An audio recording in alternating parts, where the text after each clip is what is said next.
top of the world, about to jump above it. Take it straight to the moon, 'cause we know how to rock it. Ain't no thing you can do, ain't no way to stop it. Now you feeling it too, let's get it started. Throw your hands in the air while the beat is dropping.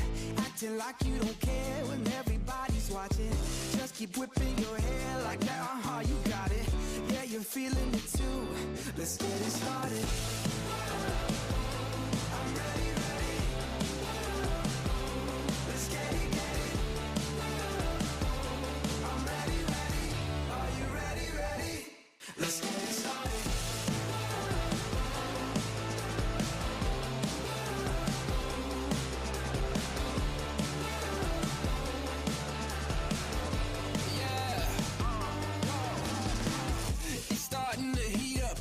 Charts off the meter, turn it up, blow the speakers, make them all to believers, break through the surface, tell them open the curtains, give them all what they wanted, yeah, now let's get started. I'm ready, let's get it, get it. Yeah, I'm ready, are you ready, I'm ready, let's get it started. Yeah, I'm ready, let's get it, get it. I'm ready, let's go. Are you ready, let's get it started. Let's get it started. Let's get it, get it. Let's get it started. Let's get it started. Yeah. Give me something new. Time to break loose. Take it to another level. Now we on the move. Shout if you coming with me. Going over the limit. On your mark, keep it steady. So tell me, are you ready? I'm ready. Let's get it, get it. I'm ready. Are you ready? Let's get it started. Welcome, ladies and gentlemen, to NASRA for the Triple M Pulling Truck Series, race number 7 here tonight for season number 4. Can't wait to be covering this race. We just came off of the Super Speedway track, the iRacing Super Speedway, where that of Keith Bradley found himself in victory lane and finally getting that lift off of his back of all the misery of this season. But tonight, it's practically super speedway, but at 1.5 miles instead of a 2.5 mile course. As these drivers are going to be tackling here tonight, it is that of the NRE Power System 200 here at Las Vegas for these drivers, for that of NASRA. And for these drivers tonight, one of their best opportunities. Has been a while since we went to a 1.5 mile course. Last time that we were, these drivers were racing at that of Kentucky, where it became a fuel mileage race. Before that, they were racing at Atlanta, where it was chaotic as well. Can't wait to give you all the coverage here on LSRTV. My name is Sam Dyer. With me is that of Kevin England, as well as Rain Productions is Charles Wooten in the LSRTV studio. Kevin, this is race number 7 of the season, and we're here at Las Vegas. How are you feeling like these drivers are going to be able to tackle here tonight? It's Vegas shining in the lights, and the speeds are high here, and I'm excited about this racetrack. This is an action-packed racetrack. We're going to get a good show here tonight. I think we're going to see a lot of green flag racing, and the speed is so fast at this track. The draft is there. There's elements of handling, but we're going to see a great race. That's the one thing that's been super interesting. Both you and I have had really different thoughts. I've been feeling like there's a real high chance of a lot of cautions coming out. You've been feeling like there's a chance for a lot of green flag racing. What's giving you that feeling that we will be having a lot of green flag racing here tonight? As right now we are under practice for the next 3 minutes. Then we have qualifying and the racing going on. As we take a look at our race information here for a second. Again, practice currently going on, then they're going to have qualifying, then 135 laps here tonight. But Kevin, what makes you feel like we might see some green flag racing?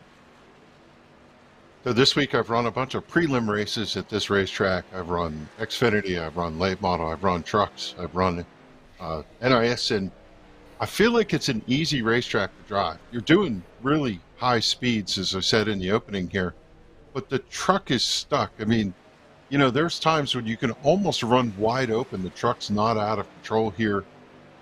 The funny thing about it, Sam, is there's certain marks on the track that actually make this track easier to drive. When I'm went to Vegas one time and looked at it.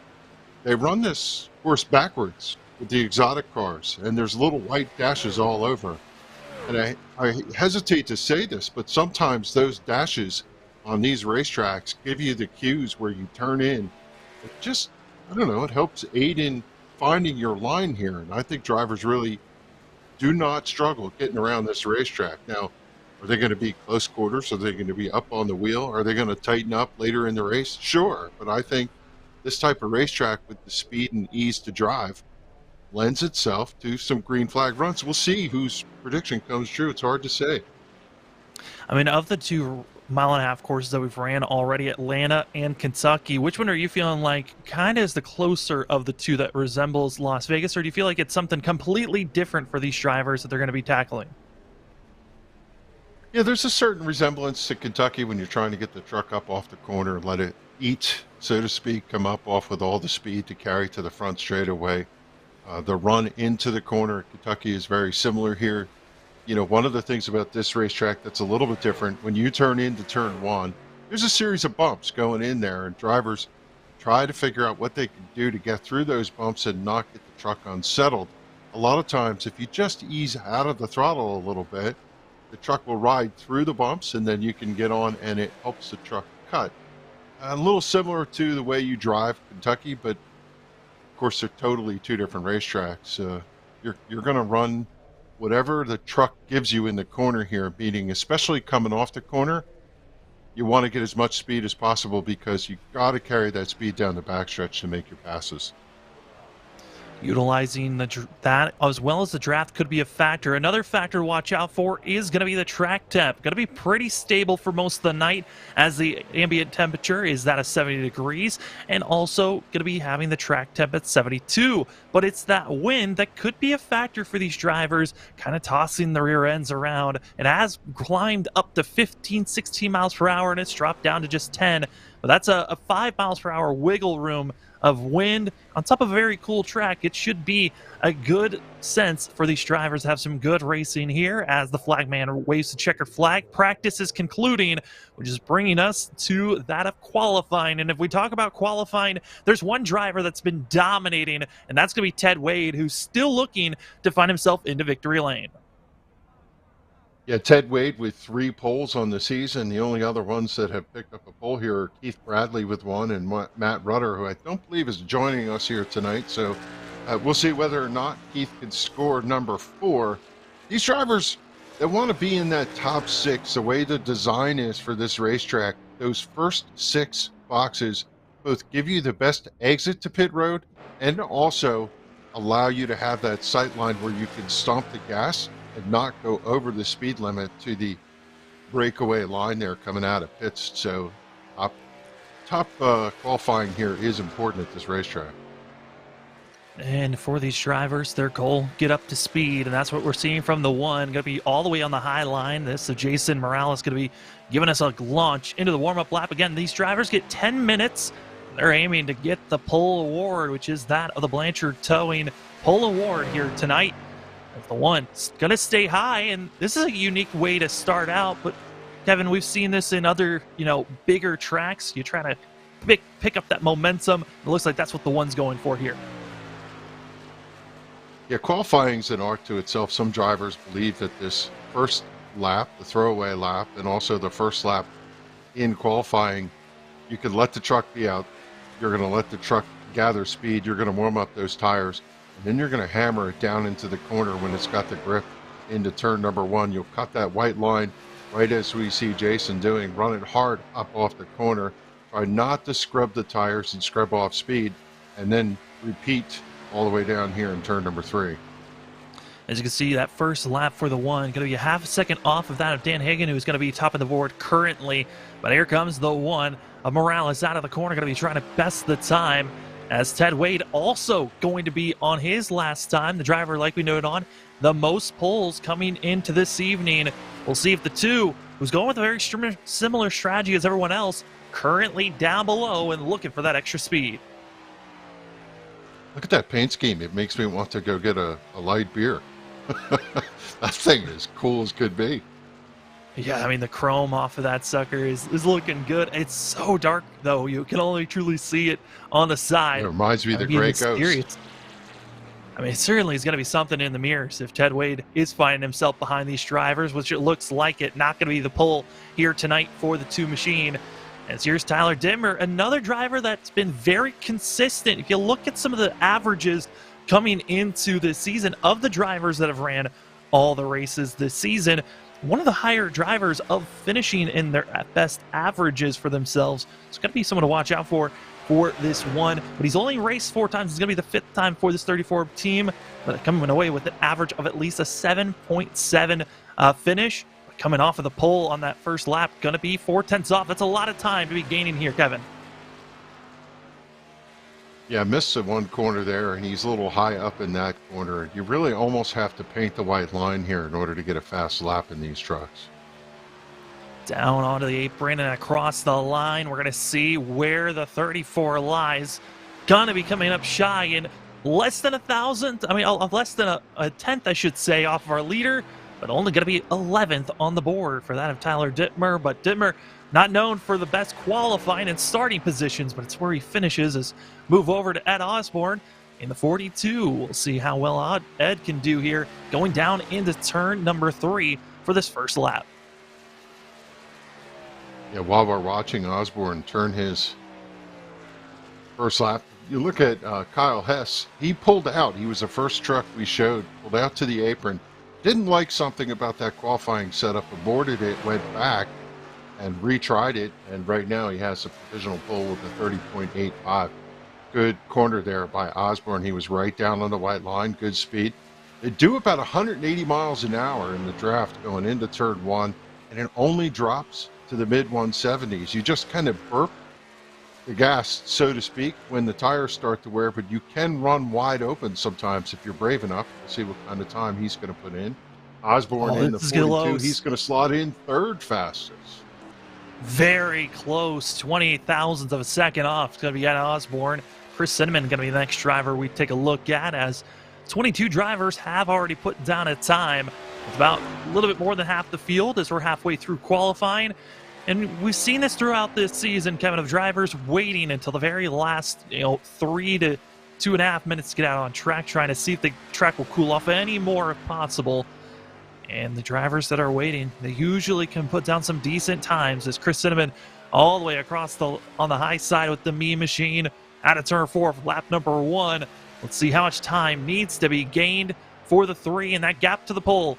Going to be a big number to watch out for. That's over half a second. That's a lot of ground. And that comes away last of all the drivers that have qualified right now for the 3. So that slower lap could be helping Cinnamon if he really starts hitting his marks going into turn 3.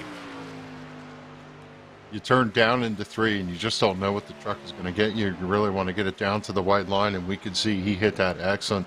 He'll come down, jump to the apron, right down to the grass, clip that little corner, and cross the line physically on the apron, and that's a pretty good run for him. That is going to be put in the 3 pole position for Chris Cinnamon, trying to go for that Blanchard Towing pole award, and right now topping the board is the 3 with less than 4 minutes to go. Question is, who might be another driver that try to contend? And I noted on it, Kevin, one of the slowest times to start out and maximize that tire wear that he didn't use completely. That was enabling the 3 to put down this time, as now we go to Justin Pitts, who's going to be on track for his first lap on course. Yeah, some of the drivers actually do not run full speed on that get up to speed lap because they don't want to warm the tires up. Again, every track takes it a little bit different. Here in the cool of the night, we see some of these drivers waited to the end because even a drop of a degree or 2 is going to make a difference. We started out track temperature of 72. It's right now at 71. Partly cloudy at 69. So it did cool down just a smidge, and it's going to let those motors provide a little more power. Ooh, a little bit close to the outside wall, and you're not wanting to scrub it at all. As if you get any type of contact to the outside wall, that will invalidate your time, and it will not count. As here comes Justin Pitts out of turn number 4, going to be trying to best his time, 2/10 off of the leader. And this go around, going to be even slower, I believe, for the 27. So not going to be besting it for that of Kyle Pitts. Going to be falling down on the leaderboard, as here is our winner from last week. It's going to be that of Keith Bradley in the 29. Going to be on his warm-up lap to see what the 29 can do for going for the pole position. Yeah, up high out of turn number 4. Going to use all the racetrack to gather up his speed. Come down here across the line, and now he'll kick the spurs on. Sweeps up here to the fence. Don't get too close. Drive around those bumps on the high side. And yeah, he's going to run a high lap one more time. So I'll have to see what the speed will be for Keith as he's going to use this throwaway lap. The last couple of weeks, been hearing drivers talk about qualifying and how it's actually a lot better to not go out on that warm-up lap and fully commit to putting down your fastest laps. Just put a little bit of heat in those tires. They say if you put down the fastest lap possible on that first attempt and then hope that you can carry that speed into your second lap, but that actually can hurt your second lap a lot more and not maximize the amount of speed. But right now, that of Keith Bradley, going to be trying to do a similar strategy of what Brady LaBeouf and Chris Cinnamon have done so far. Be one of the slowest laps to start this thing out and then try to put a burner coming through 3 and 4. Keith Bradley, winner from last week, going to be trying to go for that of the Blanchard Towing Pull Award. Cross the line. It's going to be close. That is a fast lap from this 29 machine, but not fast enough. It's going to be 5th. Yeah, and he'll go back and analyze that lap and see where he gave it up. But a top 5, a pretty good run there, as James Morris just put a 30.91 on the board, going to put him in 15th. And we're getting close to qualifying closing here with only about 50 seconds to go. And yeah, we're starting to shape up what this field is going to look like as we see Morris come to a stop and end his run. Morris is done. Keith Bradley, last truck on track, but had already finished their time. 30 seconds left. There's no other drivers going to go out on track. So this is where the drivers are going to lie here tonight. But Kevin, qualifying's done. We got to see what these drivers can do on their own now on track, but that's not how this race is going to go. It is going to be completely the opposite when we go green. It's going to be pack racing on top of one another. Oh, this probably went from one of the safest aspects of racing here tonight. We're now going to be transitioning to one of the most chaotic parts of all night. 135 laps racing here at Las Vegas. Qualifying's done. Kevin, before we get looking at that grid, what are you expecting for these drivers here tonight after watching that qualifying? Yeah, one of the things about this racetrack, it's hard to make your way to the front. You're not going to race through the pack. So some of those guys that are starting in the top 10, that's mission accomplished for them. You just got to keep the truck clean. Also, you can't run very well with damage here. You really have to be tucked up under somebody to find some speed. So these drivers, they got a lot of work to do here, and now it's time to get the job done. Well, you see the 3-mean machine. It's going to be Chris Cinnamon with his best qualifying of the night. Came second in that Atlanta and Auto Club for qualifying. Well, this is it. His first Blanchard Towing Pull Award to the 3 of Chris Cinnamon. With 2 is outside. Going to be that of the Season 3 champ, Brady LaBeouf, in row number 1. Row 2, we find that of Kyle Hess, as well as Jason Morales, in the 42. Then we find that of Keith Bradley and Osborne for row number 3. Row 4 finds us with that of Jacob Klinkhardt, as well as Keith Haney. And finishing out your top 10 in row number 5, it's that of Derek Kilgore and that of Brian Abbott. 11th starting spot for Taylor Peacock in the 81. Stephen Gregory is a winner this season in the 61. Will start 12th. 13th starting spot for Ted Wade and Christopher Blanchard would start to his outside in the 19. Row 8 will make up with James Morris in the 47. Stephen Thomas, a perennial fast truck in the 23 to his outside. Dane Hagen in the 39 inside row 9 to his outside. Logan Quinn in the number 44. Row 10 will be Tyler Dittmer in the 34. As the trucks roll off, it's Justin Lumpkin to his outside, 20th starting spot for the 87. In the row number 11, we find that of Robert Richards and Joey Doucette in the 16. Row number 12, we find that of Adam Cantwell and as well Devin Painter in the 64. Row number 13, we got the 93 of Raul Meza and as well Dana Shepard in the 43. Row 14, we find that of Jeffrey Sickles and also Adam Newbert. Not the best qualifying for the 4, but we know he can get back up front with that of Brandon Bullock and as well Cody Knott finishing out your row number 15 here tonight. If you're not first, you're last. And when it comes to qualifying, well, he won. Chris Cinnamon won the pole, and now we'll see whether or not he can get himself a win in this event at Las Vegas. He's got to be nervous starting up front, but he would love to see an NRE Power Systems 200 trophy on his mantle. What would he hope for with Eric Zimmerman? Justin Pitt's going to be row number 16, and some of the other drivers, Matt Rutter, that of Zach Adams, and finishing out the last couple of rows, it's going to be that of Jose Luis Rivera, that of Huck Wigington, and as well, riding shotgun, it's going to be Zach Hartwick in the 88. We got ourselves 37 drivers here tonight for the NASRA Triple M Pulling Truck Series. Well, it's time to see how well they can race at the 1.5 mile Las Vegas course. It's the NRE Power Systems 200, and we are green for Chris Cinnamon, that of also LaBeouf, and everyone else. They're getting roaring up to speed, and Kevin down into turn number 1. This is when the drivers are going to be trying to make some big moves out of the exit of turn 2. Yeah, great launch for Cinnamon as he comes off turn 2 to the backstretch for the first time. He's got a challenge to the outside by Kyle Hess. Doucette going to follow, or LaBeouf is going to follow through. They're side by side into turn 3 for the first time. Cinnamon on the bottom line with the challenge of Hess to his door. Who's going to lead lap number 1? Little loose for Cinnamon on the bottom. Kyle Hess is going to hold lap number 1. Across the line, going to be that of Chris Cinnamon, taking it by just 0.06 of a second, showing how close it's going to be for a lot of these drivers. But they continue to stay side by side for a front 4. As it's going to be seeing that Cinnamon a little bit loose. Bradley's got to be careful, but on the outside, it's the 1.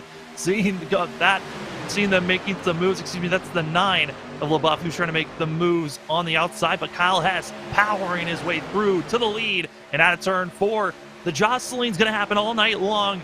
And Kevin, this is kind of the racing package that we're expecting to see. The leader going to struggle to pull away until we're 30 laps in, but we're going to be seeing racing like this, and no one's going to be truly just pulled away and gone, except for when we see a whole pack of a group just take off from the rest of the field.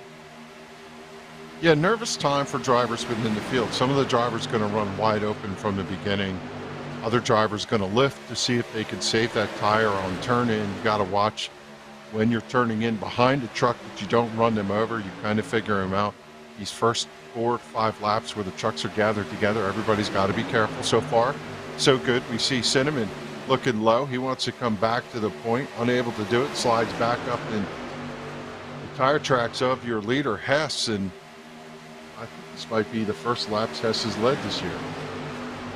First couple of laps, and Hess has been fast. He's shown some speed, but further back, they're going to be showing a little bit of 3 wide action for the 7th and 8th position as our front 5, front 6 going to be single filed out.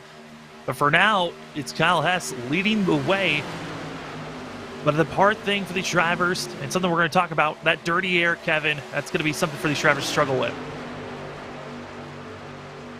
Yeah, to describe dirty air, when your truck is in behind another truck and the air coming off the truck, it's yours. It kind of unsettles the truck.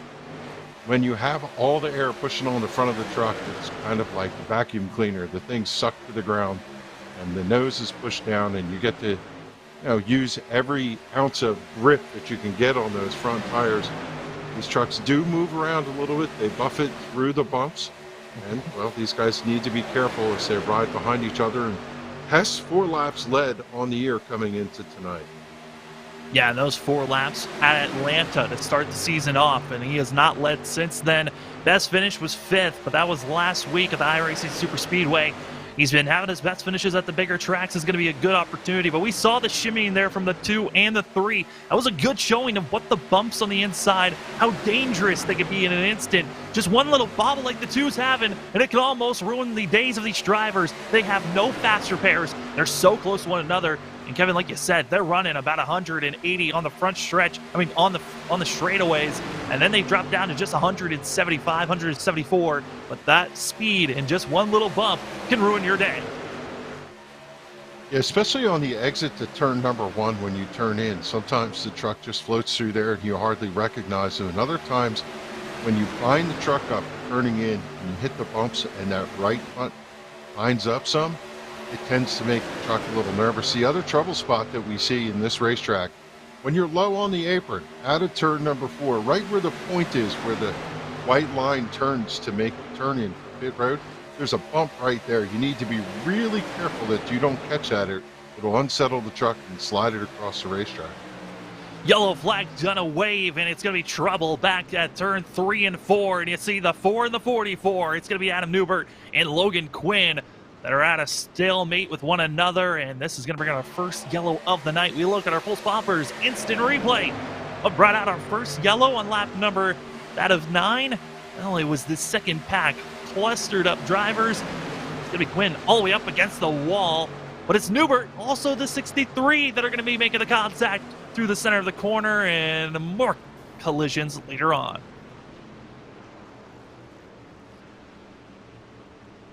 Oh, caution number 1, they got that out of the way. Everybody kind of gets to take a little bit of a breather right now, assess what they have, and field's going to gather back up, and we're going to go at it again.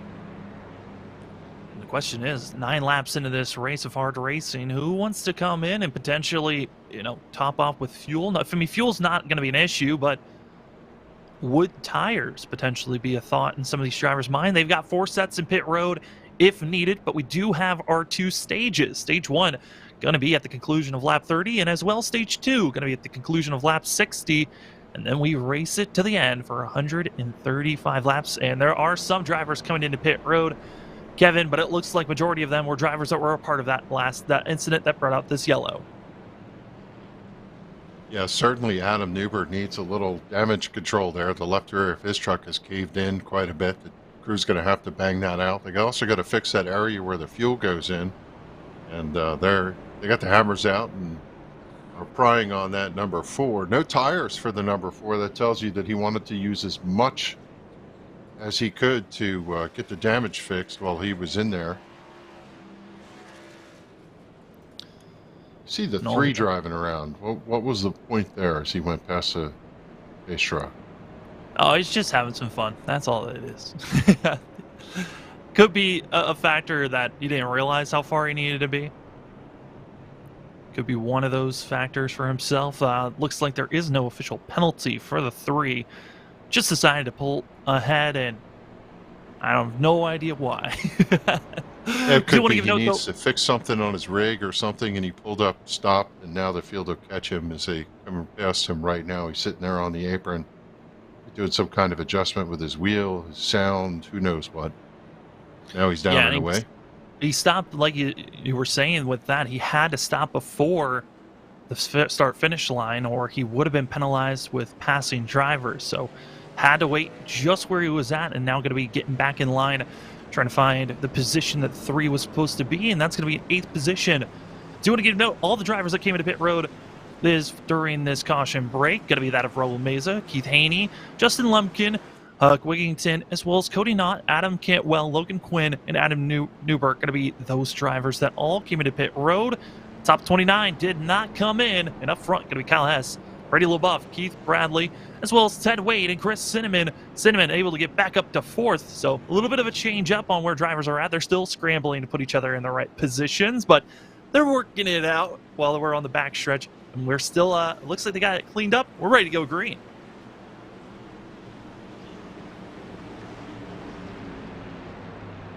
Yeah, everybody's kind of tucked in now, waiting for that pace truck to pull it off. We're going to go back to green here on lap 11. Hess has been our leader since the get-go. Let's see how good a launch he gets. It didn't help Cinnamon on the start, but going to see whether or not Hess can protect that. He's got the strong number 9 of LaBeouf to the outside as the pace truck pulls through, and hammer down for Hess. He's heading home.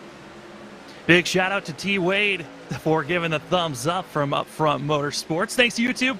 As we can, if you're chatting, we like what you're talking about, and we'll put you on screen. As up front could be Kyle Hess taking the launch by a big margin, but he's got to be careful of this backstretch. The draft's going to be kicking in. And will it be the 29 that comes along? Here comes the tow. Everyone up front trying to get single file out. Then we are looking to the end of lap 30. That will be the end of stage 1, sponsored by that of Sim Racer Hub. And the drivers in the top 10 going to get those bonus points as we're watching the battle for 4th. It's that of LaBeouf as well as Ted Wade. And Kevin, Ted Wade, he has been looking way more aggressive than he's looked at any other course, but the 2's got to be careful. That aggression could bite him if he's not careful. Yeah, I think he has one ace up his sleeve right now. He knows there's a competition caution at lap 30, and everybody's going to go in and change 4 tires and fuel, so he can run the goodie out of these tires right now, and he's putting them to good use on the high side. There is a high line here at Las Vegas, carry a lot of momentum. It's a long way around, but you know, sometimes what happens when you come off turn 2 and the trucks drift up, you get that draft and it'll pull you by the truck on the inside. He's trying to use that to his advantage right now, but it's not working. Well, it's more so the fact that the driver he's trying to get by, he's boxed in every single time the 2 gets a great run, not able to fully pass the 9 of LaBeouf, and now LaBeouf's going to be squeezing right on the back bumper of the 3. Got to be careful with Chris Cinnamon. LaBeouf almost making contact at the exit of turn 4. Those are the moments you got to be terrified about, because if you tap someone in the wrong spot, you could be spinning that driver around. And with these packs the way that they are, it could be, and you're not usually a statement you say a mile and a half courses, but the big one could be looming for these drivers if they're not careful. And it's going to be the 5, that of Jacob Klinkart, who's just waiting and looming. That purple 5 just in a good position, as well as Taylor Peacock further behind, but it's our front 4 side by side, and it's going to be Kyle Hess on the outer groove, getting a great shove to that of Keith Bradley, making him stay in the lead. Yeah, what we saw that helped Ted Wade was the trucks moved up in the inside of the corner. When they were all low on the bottom, he was fading back. Now that they're running 2x2, is big sweep out of turn 2. Thought maybe he was going to catch the wall. He was able to use all the racetrack and gather it up. What a race we have here, 2x2x2, man. These guys are elbows up right now. And the drivers, they're feeling that pressure, and it is exhausting. You're on top of one another at all times, not able to get away from our leader. Even though Keith Bradley might feel like, hey, my truck is strong, I want to get away, but the draft is keeping everyone still attached. As it's going to be our front 10, all in this lead pack that are trying to pull away. There's a separate group, you know, they're stringed along behind our leaders. Those are some drivers that have gotten into the wall. I know Devin Painter, he's another driver further back. We saw on the very glimpse of our screen brush the wall, broke up majority of the back half of the field, but up front, they are still battling strong. Kevin, like you noted on, you've ran throughout this week. This cluster, side-by-side racing, lap after lap, how hard and draining is it for you to know that if you make one mistake, you could be ending your night and someone else's? Yeah, it's a bit nerve-wracking, but the good news is you have a lot of security in the truck. When you're running down there on the bottom line, as long as you trust that driver to the outside, you don't hustle it too much up out of the corner and make the truck nervous, you're going to anticipate that it's going to stick down there, and you have confidence. The more frustrating thing is when there's trucks in front of you blocking your path and you can't get that run, it just is infuriating. You know, you get such a good draft as, wow, see one truck sparked flying, the 82, Brian Abbott, right side against the wall out of turn number 2 there, and it did sprinkle up the sheet metal on that right rear for the 3rd rock forward, but he's still hanging in there. But you know, it's more of a frustration that you cannot use the runs that you get. Yeah, you're just boxed in, you're struggling, and at 82, even with rushing the wall, still able to stay in this lead pack. Our pole sitter, Chris Cinnamon, in the 3 on the inside, just lingering, waiting to get any type of a push, not able to get so, and still riding on the inner groove.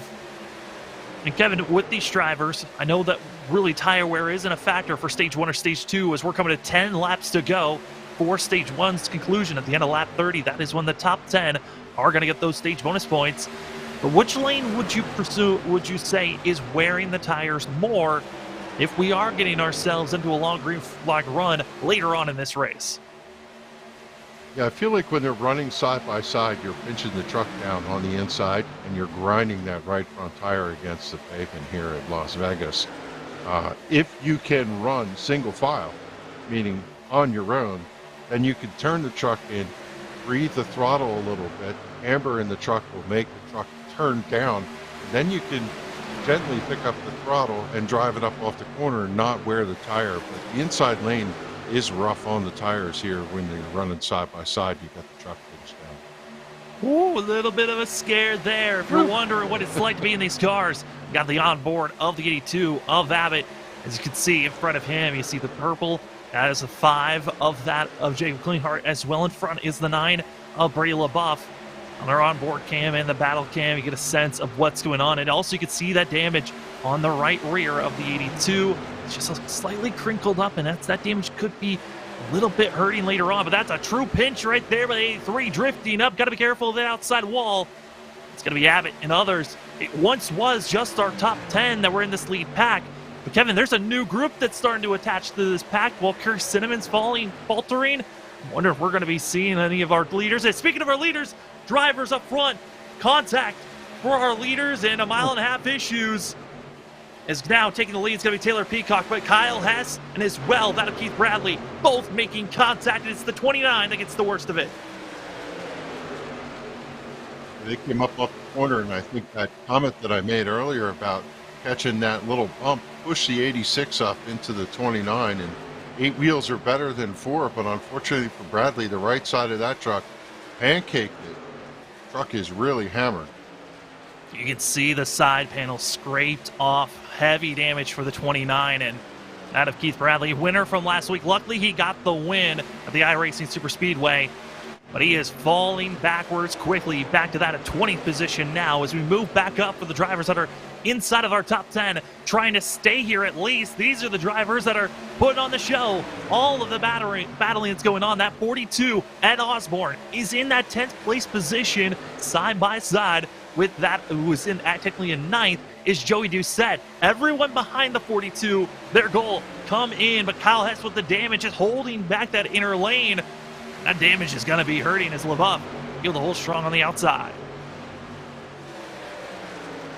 I think what we're seeing is drivers have learned that when they ran the truck really hard from the outset, that their tires are going to fade a little bit. Even this 30-lap stint, they're going to have to keep that in mind for the second stage and especially stage 3. Watching the battling currently here for 5th place, you got Tyler Dittmer in the 34, gray and pink. You got the purple in 5. That's going to be Jacob Klinghart, as well as Joey Doucette in the orange, trying to battle to see who's going to be in the top 5 currently. Again, the higher you are at the finish of lap 30 at that stage break, the more bonus points you grab. Only the top 10 get those stage bonus points. It's going to be that of Corey Abbott as well as others. Still battling hard here is the one of Morales, faltering and going backwards as we're coming up to lap 28 here of 135. Again, end of lap 30 is the end of the stage break, and Kevin, it's on. It is all go mode for the majority of these drivers that are trying to crack into the top 10. Yeah, the good news for Peacock is he's led 34 laps on the season. He's in the top 5 of those stats. The bad news is here comes Ted Wade to go past him. Ted's led 184, and if Ted gets out front, boy, these guys, I'm telling you what, they should be a little bit nervous. That is Kevin talking about the leaders as on screen, watching the battling for all the drivers, 3rd back to that of 10th. This collection of drivers in that 3rd place position is Stephen Gregory, our winner from Kentucky, based off of fuel mileage run. 2 laps to go here in stage number 1, sponsored by Sim Racer Hub. And here comes Jacob Klinghart to the inside of the 61. Again, these drivers all battling for 3rd. Our top 2, they're over half a second ahead as Chris Cinnamon gets a little loose out of 2 as they go into 3 and 4. Yeah, Stephen Gregory is turning the truck in late in that red number 61 and running through the middle, and it's not scrubbing off the speed, so he's able to carry it. It actually looks like he's using that to his advantage in this late going here to drive away from these guys.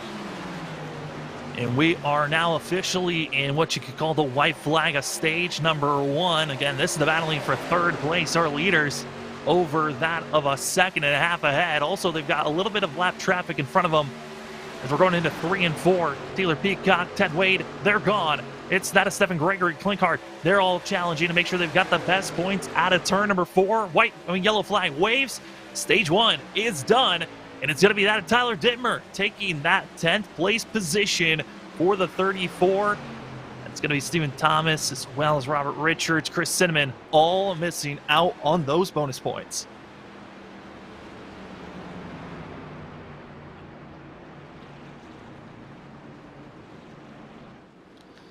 As the drivers are getting set and going to be going into pit road, we're going to step aside for a quick moment. We come back, more racing, stage number 2 here for the NRA Power Systems 200 for the NASRA Triple M Pulling Truck Series. We'll be back in just a second.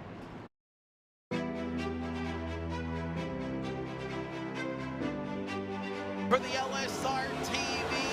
Feel the roar, Daytona, as the field comes to green at the world's center of racing. Ladies and gentlemen, you have a virtual race.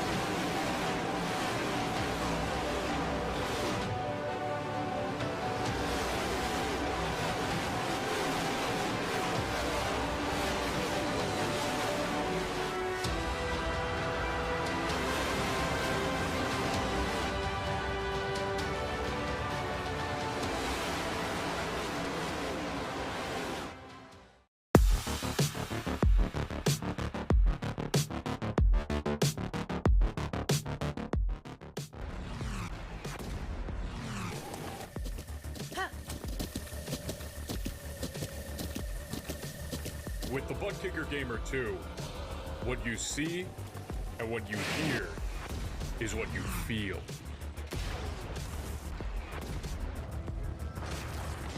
Butt Kicker. The future is feeling.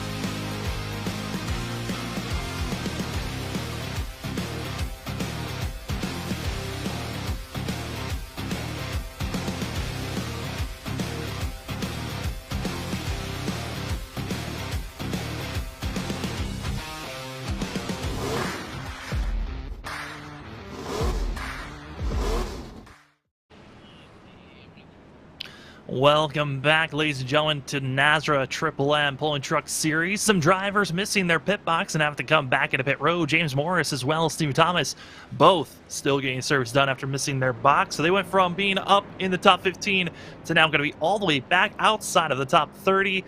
As tonight, where it is the Triple M Pulling Truck Series at that of Las Vegas for that of the NRE Power Systems 200. My name is Sam Dyer. With me is Kevin England, as well as that of LSRTV Studios, running everything in the back. As Kevin, watching these drivers here tonight, stage one has come to a conclusion. We saw ourselves with a quick yellow, but ever since then, we were able to stay pretty clean and green. A slight contact with one of our heavy favorites up front. But man, drivers are going to be having themselves a little bit of struggles here tonight as that of Keith Bradley comes over and can't pass him, just crash him. That is honestly how Keith Bradley is feeling after being up front and being in contact with that of Kyle Hess. Yeah, you know, this is the type of race that we saw last week where there was a lot of give and take in the beginning, but as the stages wear on, drivers are going to be a little more aggressive, I think, and towards the end of that, when you get to stage racing, drivers are looking to see if they can score those positions. It's a tough go down there at the bottom of turn 4. We said on the outset that that's one of the trouble zones in this racetrack, and I'm sure Kyle Hess didn't mean it. He wants to take it back, but put that behind you. We got more racing to do. Hess is going to get those repairs done, get back out there on track. Going to be back in 27th for Kyle Hess. And Keith Bradley going to be all the way back, mired in 36th position. But up front, it's going to be that of Taylor Peacock, Ted Wade, Stephen Gregory, that of Jacob Klinkart, as well as Brian Abbott, Joey Doucette, that of Brady LaBeouf, Jason Morales, Tyler Dittmer, and Zach Adams. Going to be your top 10. Zach Adams is a 71, a driver we really haven't talked about that much, cracking the top 10. It's good to see some of these drivers. Las Vegas, one of the, like Kevin's noted on, easier racetracks to be in. You just got to make sure you stay in the draft, and you got a great opportunity to be up front. We'll see what 71 can do at the start of stage 2. Stage 1, stage 2, both sponsored by that of Sim Racer Hub. Who's going to get it done? Who's going to get that stage 2 victory? As we see the pace car getting ready to pull off, it's time to go racing once more for the NRE Power System 200. We're green, the inside lane. Great push by the 61.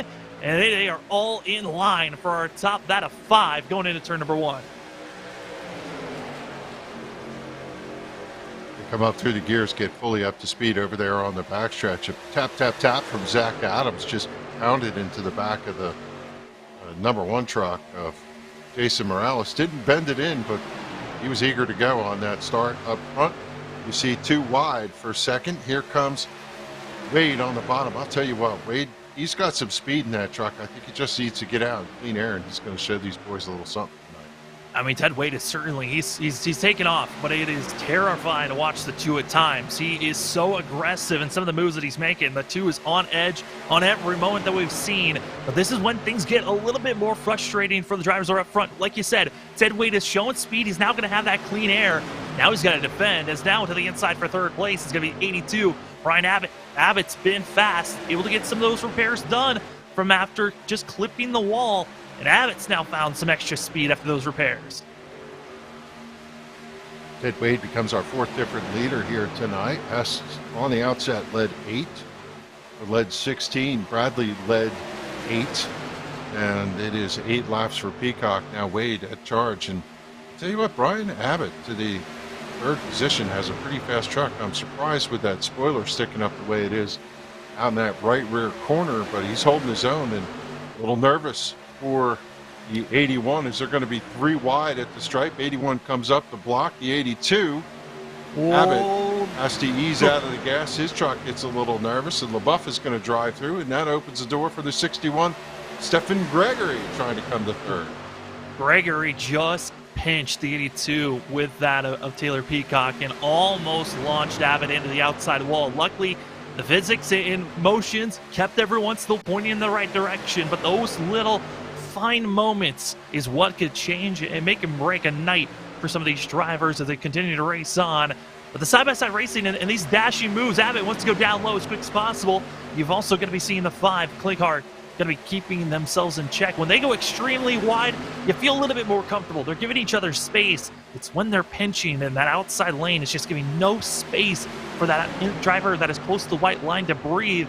That's when we got to hold our breath as well, as that of Keith Bradley going to be on the high side, low on power. Going to be forcing some of these drivers to go 3 wide down the front stretch.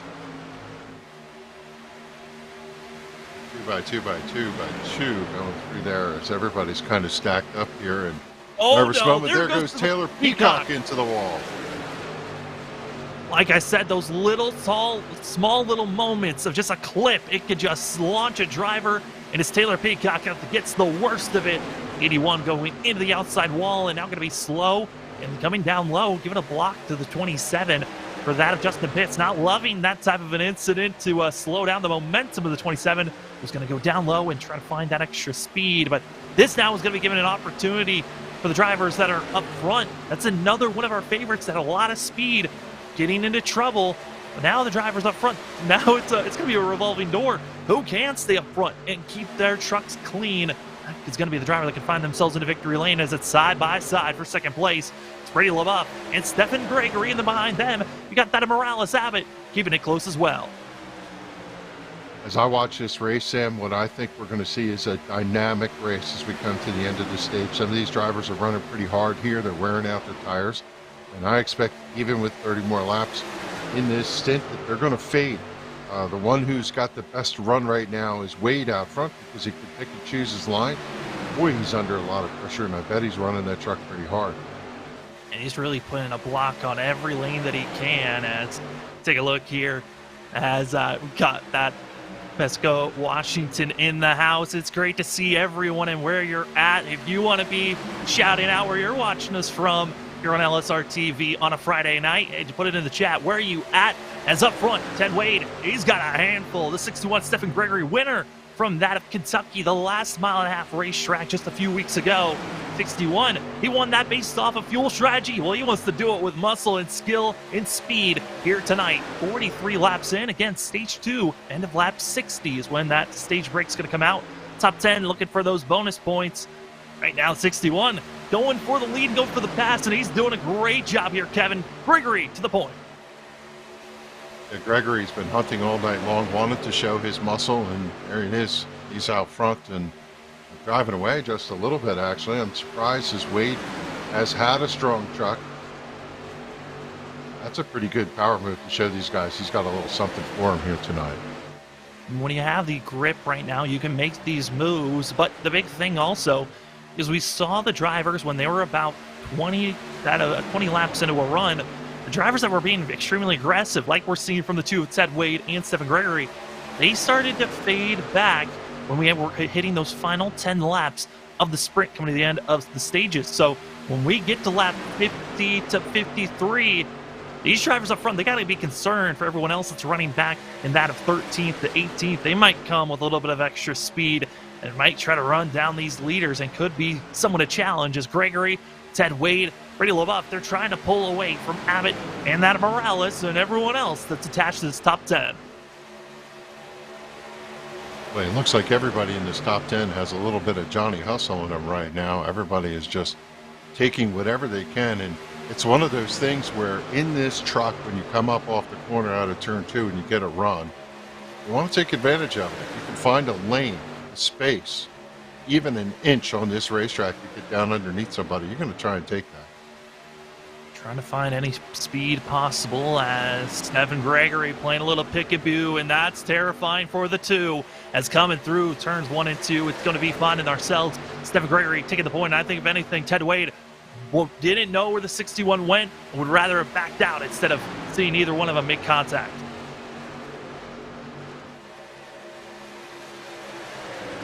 As we watch all these trucks stream around here, we're just seeing a little bit of a shuffle here and there. Some drivers slipping back, some drivers coming forward. I noticed Derek Kilgore has made his way into the 10th position, and the 71 still doing a good job hanging on in 8th. But up front, this fight for the battle will not go away. Wade down on the bottom, trying to get a good run. He was to the door, but it stalled out coming out of turn 2. And Gregory going to drive down, cover that position. Wade still right there in the tire tracks. He'll turn down a little bit if he can to get some air on the nose and then tuck in behind him to get the draft out of turn number 2. I noticed running the truck this afternoon, I ran a practice race, that out of turn 4 down the front straightaway, you get such a pull that when you get right here out of turn 2, you could really put the heat on the driver in front of you. Gonna do their best. Ted Wade gonna be trying to set up and right along with Ted Wade. The sense what the steering wheel action is like. That is going to be the big thing to watch out on the exit of the corner and also the center. Just see how stable the two is. Evan, like you said, you ran some laps. How stable does the truck feel through these corners? Because right now, Ted Wade's showing doesn't seem like there's as much seesaw action as we saw back at Atlanta or at Kentucky a few weeks ago. Oh, the two brushed the wall. Whew. Multiple drivers. Kilgore also getting the wall after that lap. Lap 50, I noted on it, 20 laps into a run. You're starting to see the drivers fade that have overused their tires. Dittmer also clobbering the wall slightly. We are seeing multiple drivers out of turn 2 completely shake up how their trucks are running here tonight. Yeah, this is where we talked about dynamic hits. Whoa! Oh my Robert God, Richards, what a save. Can you believe he saved that? I gotta help. I mean, Joey Doucette got him spun around, but also assist him to make sure he was pulling it still straight. I don't know how the 48 kept it going, but he's back up to speed, back to 15th. The race isn't over just yet, but for Richards, for a blink of an eye, he thought his night was done.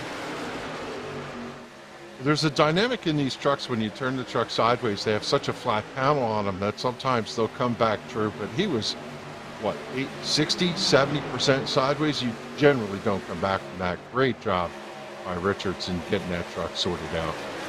Got it cleaned up, now pointing in the right direction. And again, we're now closing in. It's going to be 9 laps to go here for stage number 2. Top 10 going to get those stage bonus points, as this once saw the two battling for the lead. Well, after hitting the wall, just trying to stay in the top 5, as here comes Zach Adams, biggest mover of the night. The 71 trying to make the pass on Ted Wade and will do so, cracking the top 5, qualified all the way back in 34th position. Zach Adams, he's now moved up 29 spots. What a charge from the 71. Such an impressive run for that truck. And, you know, one of the best things that you could do is get yourself into the top 10 for the final run.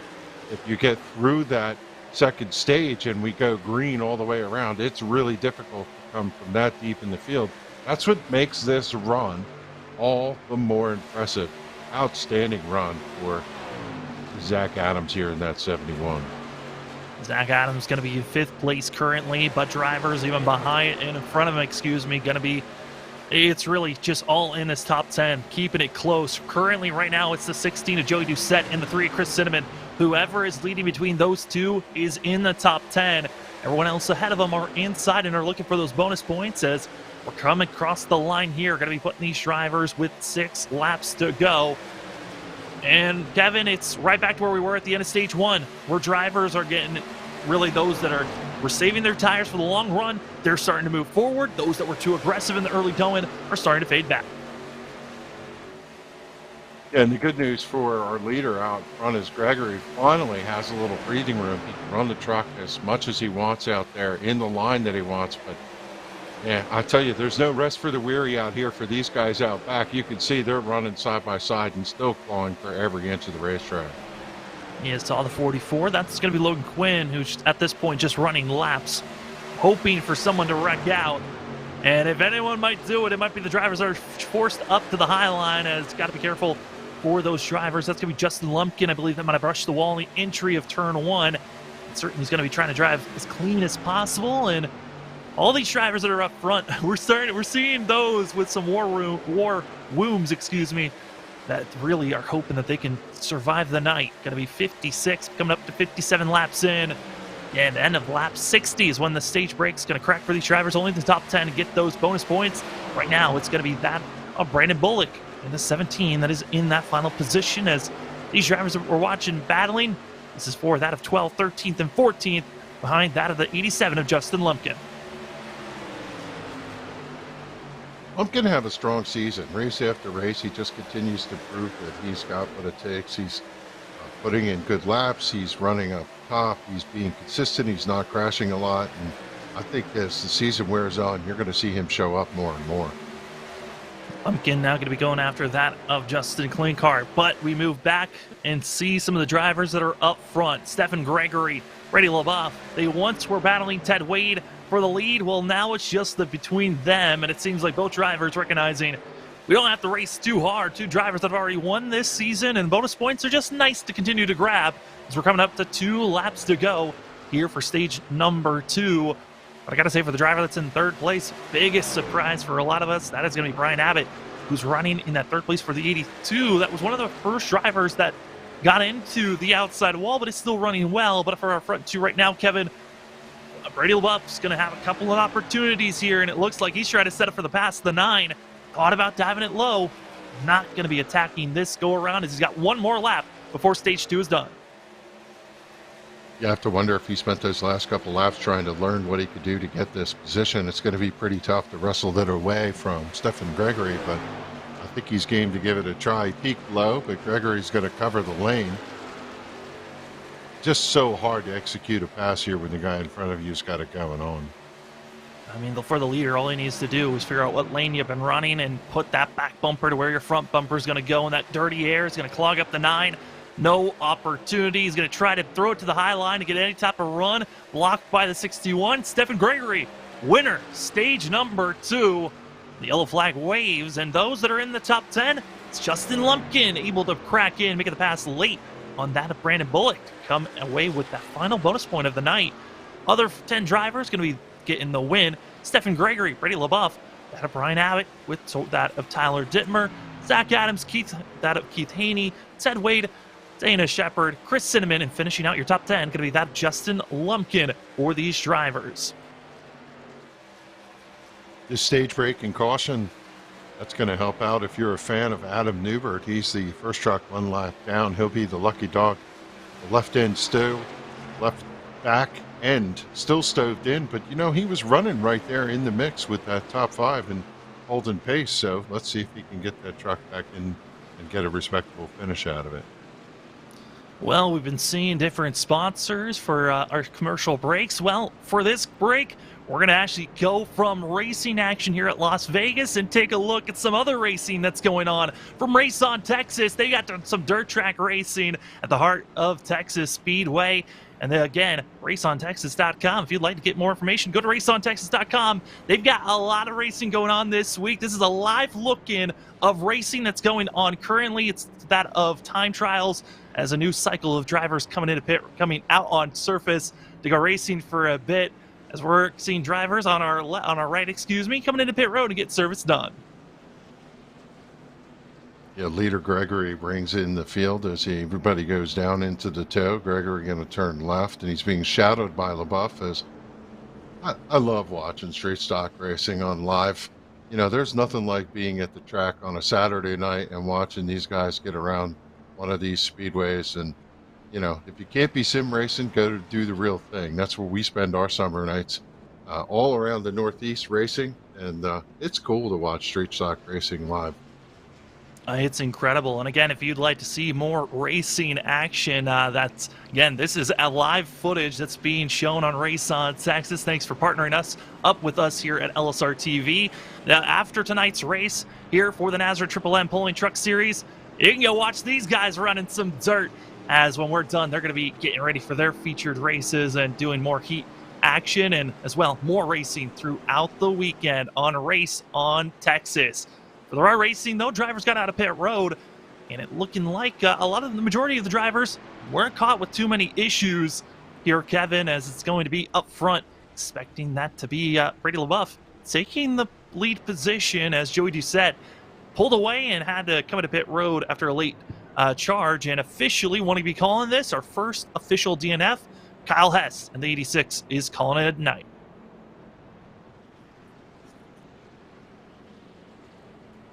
Yeah, I have to go back and figure out what happened to Stefan Gregory on that pit stop and why he was overtaken by these guys as he comes out and they cost a stripe. We're waiting for our scoring monitor fourth. So we'll go back and see if we can take a peek at that. But, you know, now it's time. Now we are not going to see any give. We're going to see all the take we can get. And for LaBeouf, he's got to be careful. Unlike the runs earlier, I think these guys really have to be careful and guard their tires. Those who take care of their stuff right up front will be far better off towards the end if this thing goes green. Yeah, I mean, this has kind of been a great learning experience. Stage 1 and Stage 2 are now done. We're racing it to the end of 135 laps. And, yeah, I mean, Kevin, that's one thing that I love about stage racing. It gives us that excitement when it comes to the end of the stage racing in the middle of this race, where you don't know who's going to be getting too aggressive or trying to get the maximum amount of bonus points. It also allows the drivers to get that small number and knowledge of, okay, how aggressive can I push during stage 1 and 2, which is knowledge I could take into the final stage 3, which is much longer. We're expecting a green flag pit stop. This is where I think you'll see these drivers be a little more careful on the turn in, a little more careful on the turn out. They won't be so aggressive running down on the bottom. If they're on the bottom, someone's to the outside. You know, when you're in the truck, you can feel how much input you're putting in the wheel. You can feel the traction of the tires. You can hear the tires grinding against the asphalt. And for these drivers, this is where they get in a zone and they kind of sense that and determine what they need. They know they have a lot of laps to go, and while they're working lap 65, they're looking for lap 135. It's not a 30-lap sprint. The one thing we do know, though, is I don't believe they have enough fuel here. We know they can go 52 laps, so they are going to have at least one pit stop along the way. Yeah, I mean, the question of if we get a caution after that of lap that I believe 85 to 86. Will the drivers have enough fuel to make it? We already have seen Stephen Gregory, who's going to be back in that 5th place position, won at Kentucky with fuel mileage. But will it be a fuel mileage race here at Las Vegas? It's going to be that of Brady LaBeouf, Tyler Dittmer, that of Brian Abbott, Keith Haney, Zach Adams, as well as Stephen Gregory going to be in your top 6, getting ready to go green for 70 laps here tonight to figure out who's going to win the NRE Power System 200 at Las Vegas for that of the NASRA Triple M Pulling Truck Series. As we're waiting for the pace truck to pull off, drivers are revving. They're excited. No more stage breaks, but do want to give a big thanks to Sim Racer Hut for being our stage break sponsor. But now it's all on. Who's going to get to the butt kicker victory lane? It's time to figure it out. No more stages. It's all time for glory as it's Brady LaBeouf on the lot pedal, and he is gone, heading down into turn number 1. I tell you, we've seen that bottom line on these restarts really well for these leaders. They're able to jump out, and usually the second place truck in tow is able to follow them. Here comes Keith Haney in the 78 running in that third spot. He jumped up a position on that restart. Good for him. And tied right behind him is Tyler Dittmer as they've swapped. And now we'll see whether or not these drivers are aggressive in the early stint here.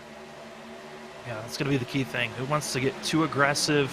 Who feels like that aggression is going to be worth it? As for some drivers even further back of note, as we see our front five single filing out, family our front six at this point, as we see that Kyle Haney doing a great job. Drivers further back, they got to be careful, and it looks like they weren't. Yellow flag waves coming out of turn number 2 for the field.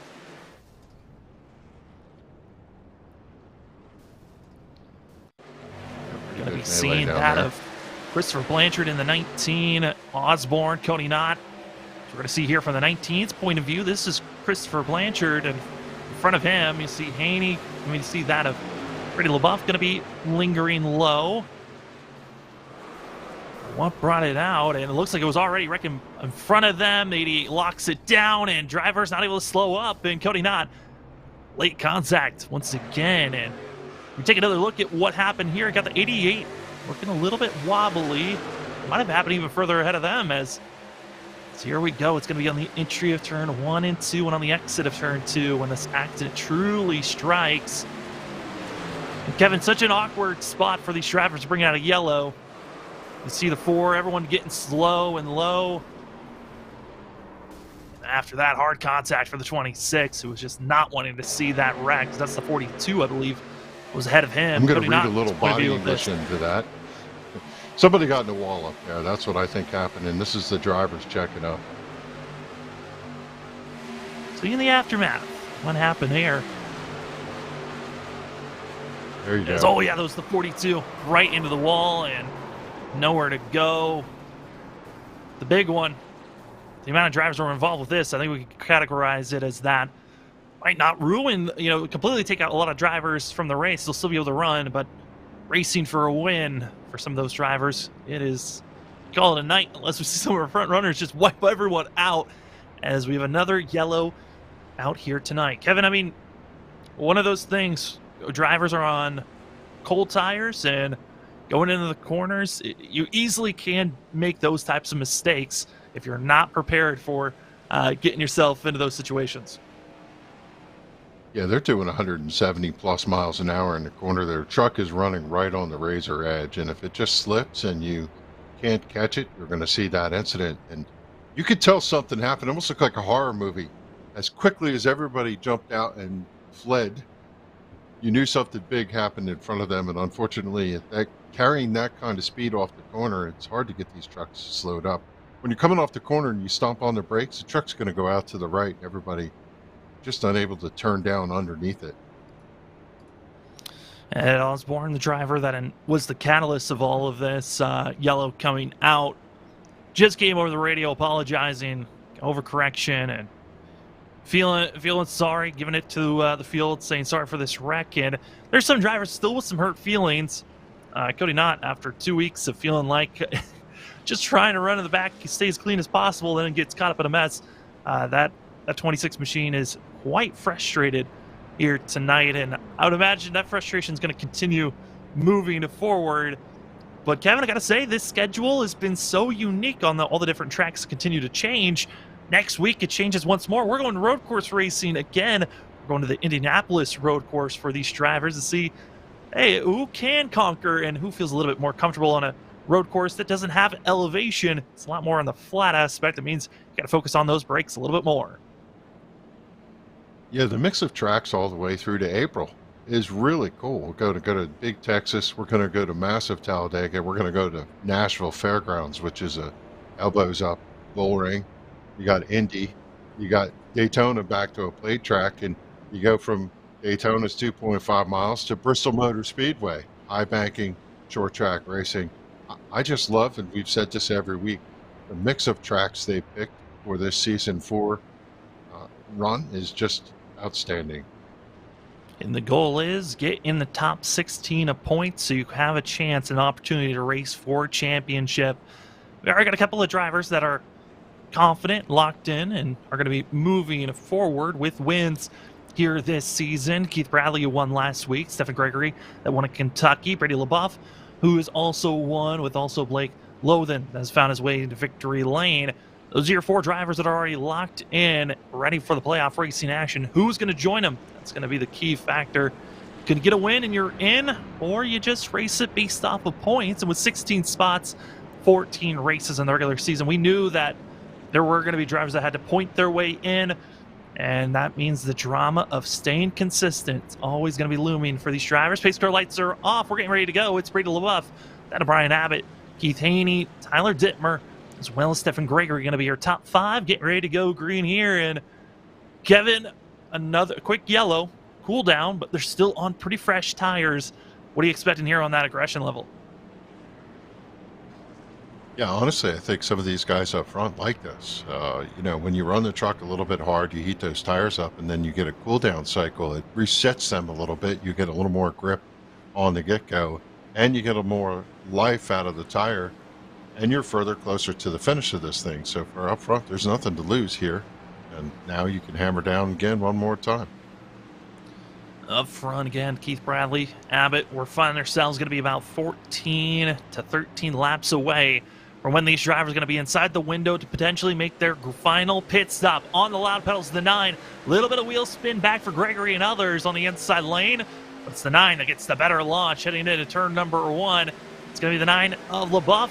Abbott and Haney going to be your top 3, going through 3 and 4, but it's side by side for second place. Haney wants that second place position bad, and here comes that of the 78 on the inside. But don't look now. That of Dittmer also looked a little frisky on if you wanted to force the 3 wide or not. Decided otherwise from it. Side by side. Going to be for second, back to 5th. Yeah, LaBeouf looks up in the mirror as he comes off the corner, and he sees 2 by 2 by 2. He's going to come down and cover that lower lane. He was up high. He'll put the block down low. Stephen Gregory gets a good run to 4th. He's going to look to see if he can push that low lane past Abbott on the outside. As I'll tell you what, boy, look at that truck sitting there. The 78 of Haney's truck, really a little slippery coming out of turn number 2. He had to gather, a good thing for him. The outside lane was available, and he was able to roll that truck up and carry the speed. Yeah, it looked like got a little bit pinched on the inside, had to back out of it. It was either get on the throttle as soon as possible or just let it crawl it and kind of just coast a little bit further so then he can get back into the gas and not clobber those on the outside. But Haney's still pinching and Gregory reacting. You saw the 61 just bobble for a second. And those drivers got to be careful for themselves. Those small little minute quick movements, you could snap these trucks in an instant. Yes, we've been seeing a lot of stable racing. It's tightened up where there's been contact getting into the outside wall on the exit of the corner and also through the center of the corner. But any quick snapping movements, that can certainly in the center of the corner is not what you want to do. Is that rear end always light and willing to throw it to the rear end? 61 touches the apron. Kevin, that apron ain't your friend. Gregory, lucky to still be running. Yeah, sometimes these drivers flirt with destiny when they run down. You can get those left sides right on the white line, but you don't want to cross the transition to the actual pavement of the apron, especially out of turn number 4 like we talked about. I'm going to make a call here, Sam. Some of these guys riding right back here in this top 10, they're using a little bit of space to let the truck drop off. They use the draft to stay right in contact with them. They're saving a little something for later. And I only have to look at Richards in that orange truck sitting back there trying to pace it himself. We saw him flat sideways earlier, and here he is sitting there lurking in 7th. Does he have something to get a win tonight? Also, you got that of Dana Shepard and Devin Painter. Painter's gotten into the wall a couple times. Raul Meza, though, back in 10th. That's going to be a driver in my eyes. Watch out for. But is it too early here, Kevin, to make a pick to see who could win tonight's race? We're past halfway. We're already starting to see some of the drivers that are raceable, those that are just trying to make it throughout the night with that mental fortitude to just continue to race on, even though your truck is not running the exact same way that you want it to. Feel like it has to be one of your front 2 drivers, that of Abbott or LaBeouf, but we have to always keep our eyes on the drivers that are setting up for the long run. Yeah, that is really the wild card that we're not aware of, right? We had 2 short stints in 30 laps. Now we're going to run a long run, and possibly with a green flag pit stop. We have no idea who has good long run speed. Even from practice, we couldn't figure that out. So we're just going to have to stay here till the end to see who's going to have the best strategy and get themselves a win tonight. Talking about just aggression up front that continues on for second place. Abbott, Gregory continuing to be side by side. You see the draft help from the 68 of Keith Haney, been able to push and move this drivers going forward. Up front, also, you still have your Blanchard Towing Award winner here tonight, Chris Cinnamon, first pole award of the season for this 3 machine. And running up in the top 5, one of our better runs from our pole sitters this season. It's been kind of a misfortune and bad luck. If you get the pole award, you're not going to be a driver really in our eyes to win the race. But here tonight, Chris Cinnamon still keeping that mean machine in the realm of a potential win here tonight. Yeah, I need you to be careful there. Hey, I said Because we're going to potential. give him the broadcaster curse. Don't do it. Hey, everyone Chris gets really that doesn't need you to misfortune. talk about him right now. Hey, if you're going to have a car that you know, if you're if you want to be the Ricky Bobby car, you got me all over it. We got to talk to you at some point. As up front, side by side, Keith Haney, I mean, that of Gregory and LaBeouf going to be keeping it side by side, doing their best to not take each other out. But also, when it comes later, Kevin, we talked about giving each other a little bit more space, and also taking away that space, taking any advantage that you've got. Or the drivers are on the outside. How much are you expecting your laps taken away? Us also expecting still a green flag pit stop to happen. And that aggression on the drivers that are on the outside to pinch and come down and not give that space for the drivers on the inside. Yeah, I think these drivers are being really respectful. You can see how far out Gregory is. He's not tucked down on the door. In fact, LaBeouf kind of slid up there. He had the space to use. I don't know what the heck to think of. Third there is, I just don't know if he feels like he's going to drive through the middle of them. You got to be careful there as they go around the stricken number 81 truck. But I'll tell you what, these guys, no holds barred right now. As Abbott, he's just looking for a gap. Excuse me, pardon me, coming through. A little bit of space, and you're still in contact. Speed of in contact, top 11 are still attached in this lead pack and still have the draft to keep them in racing distance. Technically, you can say that everyone that's in our top 12 all the way, you know, if we're really talking about the draft still being attached, everyone from our top 20 still technically are draftable with everyone with the space gain. But I would say raceable, got to be our top out 18 to that of 15. They're still raceable out here tonight. As in line, hitting each other past that of Joe Husted. Going to be seeing Gregory, Abbott, LaBeouf, Haney, Cinnamon, going to be your top 5. Driver, I got to get big kudos for. Made a major mistake earlier on. Steven Thomas had fallen all the way back to last place after missing the clock. Climbed up to 12, 23. Still in a good running and trying to crack the top 10.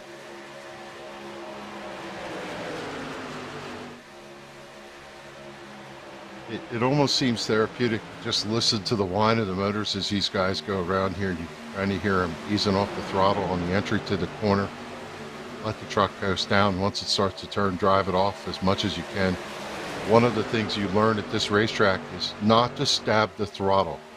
As you go, it's almost like an egg underneath a little bit of Darlington to it. You want to ease into the throttle, otherwise the truck will push a little bit on application of so much gas. And it really is a ballet with your footwork here running this racetrack. You know, you want to run wide open, but eventually you need to ease off. And you know, some of these drivers, I don't know, they might even drag the brake a little bit to help the truck turn.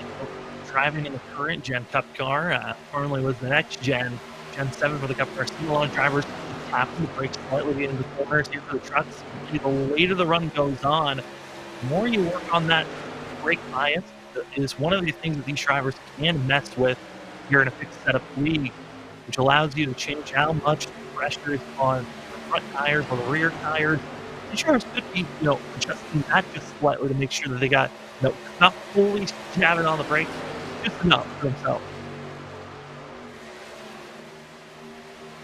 Yeah, agreed. And, for the thing about brake bias, if you don't understand what that is, the drivers can dial how much brake pressure occurs from the front to the back of the truck. And a lot of times, they dial the brake bias to the back of the truck. And what that does is the back of the truck tends to blow the rear wheels up. For whatever reason, that makes the truck turn in a little bit better. You got to be really careful with it though, because if you go on pit road and forget to dial that brake bias back up, you could potentially lock up the rear wheels and spin out. So drivers do have that adjustment in the setup leak. Some of them don't even use it, but if you're struggling to get the truck to turn in late, the right front tire's worn out, a little bit of brake bias will do what the doctor ordered. Seeing some of the battling going on back here for that of 8th, 9th, 10th, and also all the way back to 11th. We see Stephen Thomas on the move, and Kevin, you noted on it, drivers that have been waiting on those tires and maybe been patient. And this is around that time that we're seeing at the end of the stage, the drivers are able to make the start forward. I think that's what we're starting to see now coming up to lap 90. Something we haven't talked about, Tim, is fuel mileage. Right now with Gregory out front, he's burning a lot of fuel. Some of these other drivers may have eased out a little bit to save. The benefit of that is you're still in contact with the leader. If they go into pit road, they can run a little bit further. You need less fuel. If the finish means less time on pit road. I don't know if that's going to be a play here tonight. We're going to have to watch how things go out. But I see Brady LaBeouf in that third position is kind of settled back there. Unfortunately for these guys we're seeing on screen, backing around where the 48 is, where Shepard is, they just can't give up. They have to keep fighting and clawing for every inch of position. They are still battling for everything that they can, and Robert Richards, this driver, you noted on watch out. He was waiting and lingering, and we're starting to see drivers moving higher and a little bit higher through these corners. I'm wondering, as again, we are inside of the range for these drivers to make on one more pit stop. They have to come into pit road. Majority of this field was going to be about 15 laps shy of before the yellow came out. Give them an extra about 3 laps. So now it's going to be about 11 laps shy from making it at the end. How many drivers, Kevin, are you feeling like might be thinking about if we get a late caution just to stay out and bank on a yellow compared to those that are extended into pit road just anywhere from 10 to 15 laps? Yeah, if the drivers did the math on this, they probably know that green flag runs are really possible. They set out in this stage to expect that was going to be the case. And, I guess each one of them is their own crew chief. Some of these drivers do have spotters helping them out, but most of them do it all by themselves. And I have an interesting dynamic here is the top 2 went around some lap cars, and that brought 3rd, 4th, and 5th back to them. But we see the rest of the field, as we're watching on the screen, stretched out a little bit. So a little bit different complexion than we saw in those first 2 stages. It's starting to leg out a little bit here. This is right now watching again these drivers. This is the top 10 that we're seeing running as Devin Painter in that with the red and white. Back in 11th place, you got Thomas as well as Raul Meza in that 93. 9th position currently on track. We're on lap 94 for the field. And we are waiting to see when drivers going to be coming into pit road, as we're starting to see the longer the race and this run goes on, the more spread out they get, which drivers up front, this is what they love to see, is when it finally starts to spread out, and drivers that feel like they saved their tires, set up for this moment, finally succeed to try to pull away from the rest of the field. Yeah, this is a bit of the conga line effect. Everybody's kind of sprung out, and this is helpful for those drivers who do have long run speed. They're going to be able to drive up. We were watching the story earlier of Zach Adams in the 71, currently in the 15th position. After that exchange of pit stop, I'm not sure what happened to him, but he had dropped back almost the 20s, I think, if not further through, and he is slowly working his way through. He's got a long way to go to get back up into that top 10, but he is mounting a charge right now and up to 15. Place and still one of our biggest movers of the night. Big credit for Zach Adams, Lumpkin battling still side by side between themselves. Speaking of the drivers that are in the top 10 biggest movers of the day, that goes to Dana Shepard, running in 7th place currently. Tyler Dittmer is one of the other drivers, and Robert Richards. Both up 14th for Dittmer, 15th position for the 48 Robert Richards.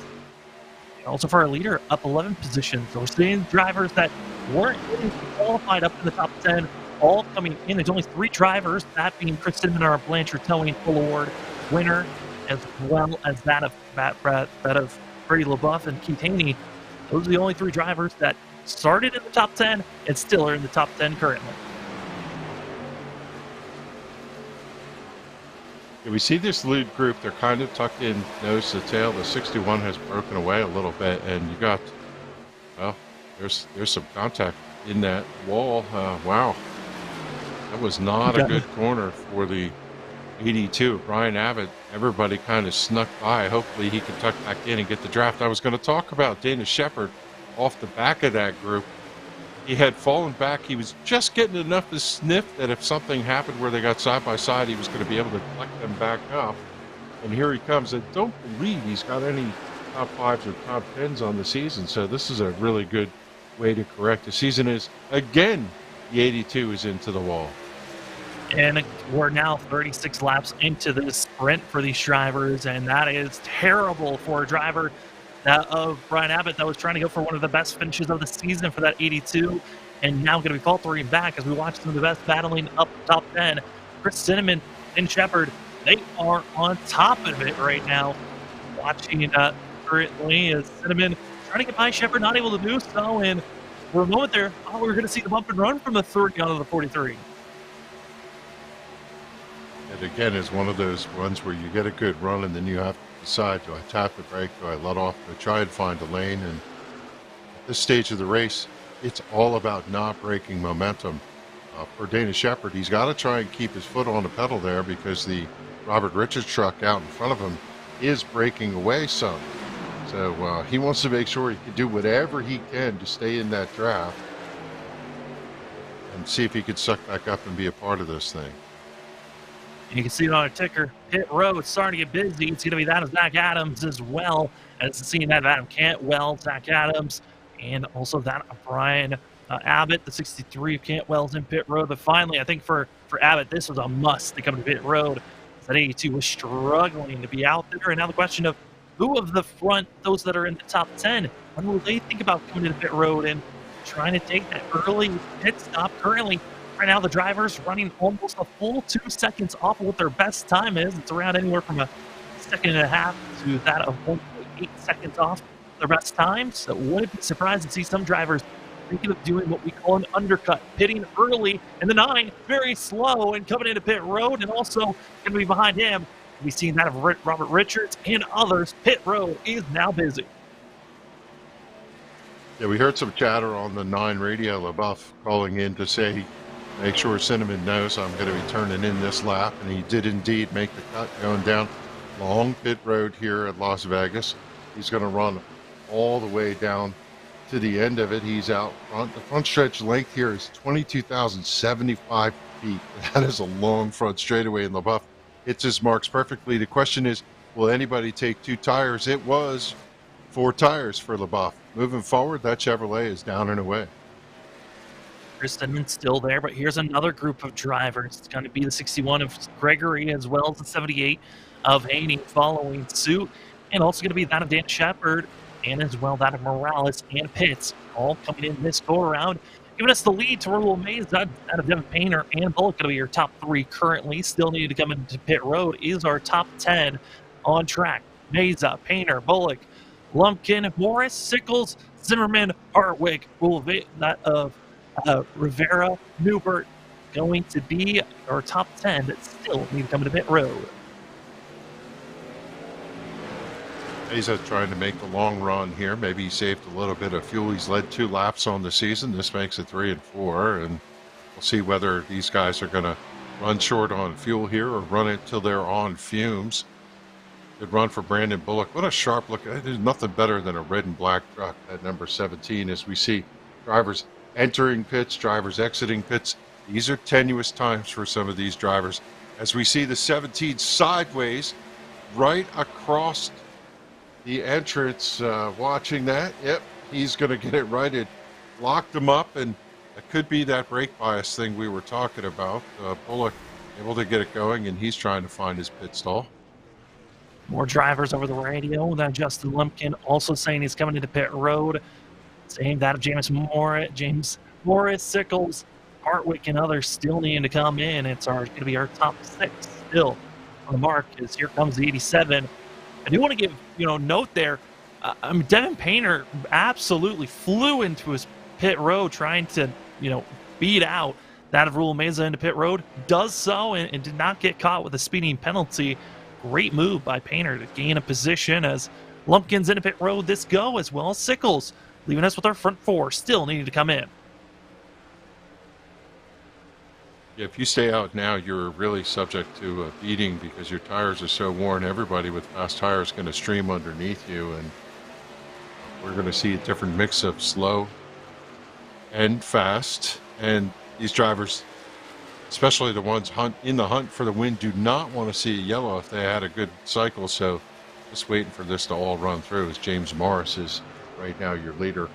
He's running quite a few seconds off the pace. Comparatively to those that have already come into pit road, Morris and others a full 2 seconds slower. And you're at this point, you're just banking on a yellow. And Kevin, you threw it out. Around 52 laps was the expected fuel window for these drivers. We did have a caution that allowed these drivers to stretch out a little bit further. That's rule that of seeing Morris into pit road, leaving us with Jose Luis Rivera going to be coming in at some point. But when we had that last caution, the 47 overshoots just slightly. I'm looking at that of Zach Hartwick. Came into pit road under our last yellow to top off. The 88 could stay out for an extended time to potentially wait even longer for a yellow to come out. As drivers are taking off, there goes Morris and others waiting, as there's the 88. Second place currently. Heavily damaged, but going with the strategy call here late in the going. I like this call. You're in Las Vegas, roll the dice. See if you get a late race caution, and you'll be able to get some track position out of it. You might as well run it till the thing's on vapors. They're not allowed to push each other, so he's got to be careful that he doesn't run out on track. But, yeah, having a good run right now. Maybe he can salvage something out of it. We do know that the 88 cannot make it on fuel to the end of this race. Just going to be about 8 laps shy from being able to do that. But we'll be able to stretch it out far enough to at least, there's going to be a lot of hard racing. Everyone's trying to take every position possible. But for the 88 of Hartwick, looking at the time, it's going to be about that of 8.2 seconds ahead of Tyler Dittmer. That is leading the drivers that have already come into pit road, is the 34. So we'll see. Of our top 3s that still have not come to pit road, they're banking on that yellow. They've made their bed, now they're laying in it, because there's just not enough time with all the ground you've given up to gain any of it back. And into pit road is the 97. Yeah, some of these drivers last pitted on 62, lap 63. It was Hardwick, as you said, went in. When we went back to green, he topped off, and he could run a little bit further. Only Hartwick and Newbert right now are the drivers who have yet to come to pit road. And if you look at the way things are shaking out, it's Tyler Dittmer in the 34 who looks to be in position to gain the front spot when all the cycling gets done. And those drivers that are out racing, they're banking that this race stays green for Dittmer, that of Gregory LaBeouf, also Robert Richards, all hoping for green flag racing for themselves.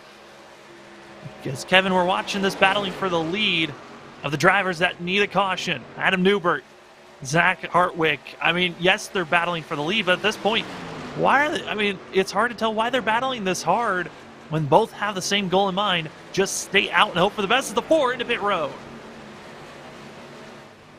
Yeah, there's a certain aspect that if the leaders did get to you, you would not want to be behind the other driver, because then you wouldn't be the first one a lap down. That's the only thing I can think of as Hartwick comes out of turn number 2 to the backstretch. He looks out his rearview mirror, and you could just slightly see off the backstretch, and I'm sure his spotter's telling him that that lead pack is coming, and they're starting to mix it up there. Stephen Gregory's fighting with LaBeouf, and Dittmer looking out. He had a great pit exchange to put himself out front. Now it's just wide open all the way to the finish. You're going to run as hard as you can. This is the group that we're expecting to be coming the lead group as we're waiting for that everybody's into the rodeo saying he is going into pit road this lap. Tyler Dittmer, driver that has been one of the most consistent all season long of racing he's shown up to, trying to go for his first win of the season. 88 stays low on the apron, just giving up all the space. And here we go, Kevin. The race is on. It's all about who can get done for 20 more laps. Yeah, Dittmer takes over the lead here. He becomes the 13th different leader of this race. But I'll tell you what, those two behind him are taking no prisoners. So I'm super impressed with the 61, the run that Gregory has. And look at the track position that Richards gained. He's right there in the hunt for fourth. And again, just to remind you, he was dead sideways earlier. His truck is none the worse for air. He's in the hunt for the win. Drivers that are on the lead lap currently going to be 22. Eric Zimmerman back there. If the yellow comes down, it would be that Hardwick in lucky dog position for now. It's going to be that Tyler Dittmer trying to figure out how to defend for this 19 laps. We've seen so far during stage 1 and stage 2, if you're in the front 2, top 3, you've got a good opportunity to stay up front and keep those lead positions. Dittmer's going to place himself in a great spot, but the goal now is how do you defend. We're coming up to now 18 laps to go. Dittmer, Gregory, LaBeouf. We've seen Gregory and LaBeouf battle for the lead, but how aggressive and when do you want to get aggressive here? As these drivers, yes, they've got an extra set still pit road here, Kevin, but you can make a move too soon. It could be costly if you're not careful. Yeah, if I'm Dittmer, I'm kind of a little bipolar right now. I want to run clean, excellent laps. I want to hit my marks. I don't want to grind the truck off and run it too hard. And I am scared to death. The heart's beating out of my chest. I know that Gregory's back there lurking. I know LaBeouf is back there lurking. And if a yellow comes out, you have some of those drivers that are knocking on the door of a top 10 that could potentially all of a sudden show up. And you just, this is where you get into that zen moment of the race. And just look out the windshield, run, run, run, run. Try to take off and keep on going as Brady LaBeouf going to falter back by that about a half second from second place of Gregory, which, if anything, we've seen drivers back off, keep yourself in draft. You can still come back. And I think that's what LaBeouf is thinking. The strategies that he's seen, the big runs that the drivers had in those last 5 laps during the stage breaks, this might be setting up for the 9 to make a great move, as well as Robert Richards back and forth. Both the drivers just waiting and looming to stay in the brushes to pounce on our leaders. Tyler Dittmer feeling good. 15 laps to go. Also want to give note, driver penalized the 88 of Zach Hartwig. Unsafe pit exit. The 88 had to come back to pit road. Going to be 4 laps down after all of the waiting. The strategy did not work out for the 88 in second position. As we look at the lead pack, it's lap traffic. It's really hurting Dittmer right now, trying to get by that of Kilgore.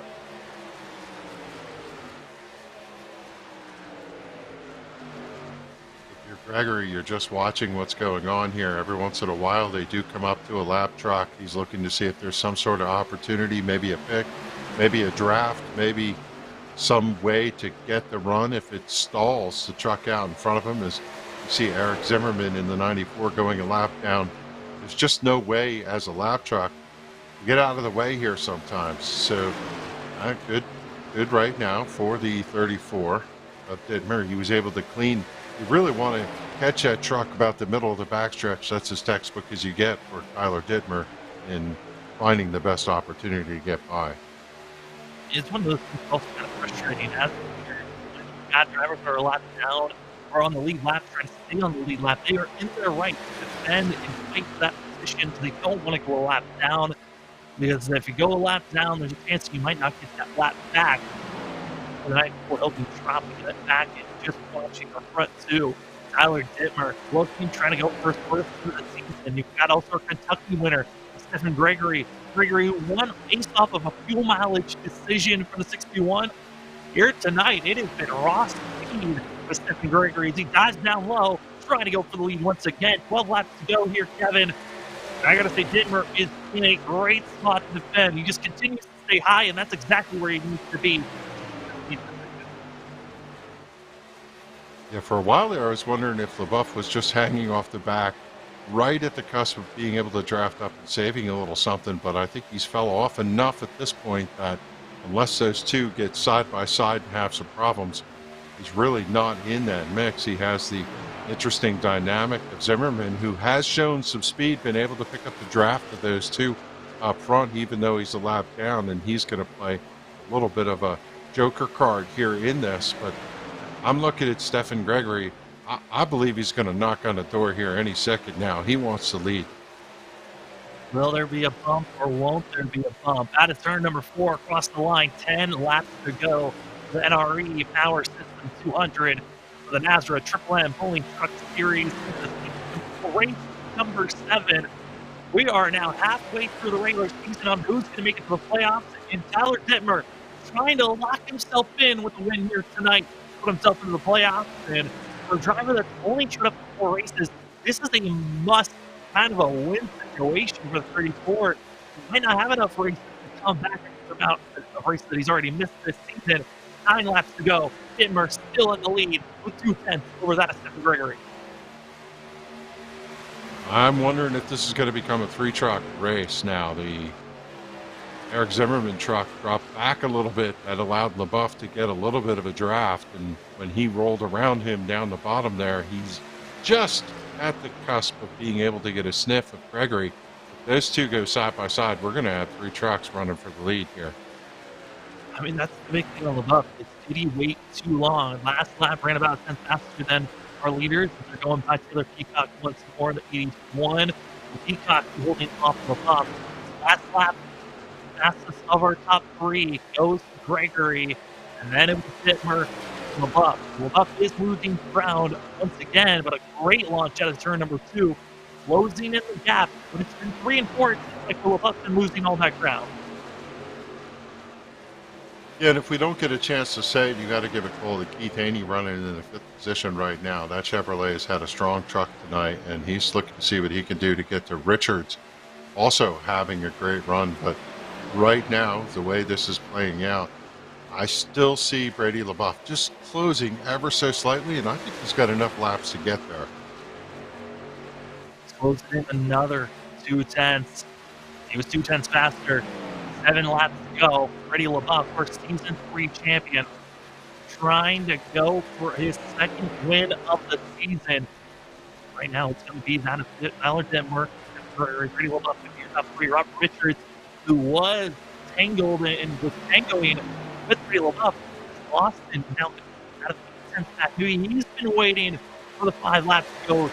That go button, and it's time to launch.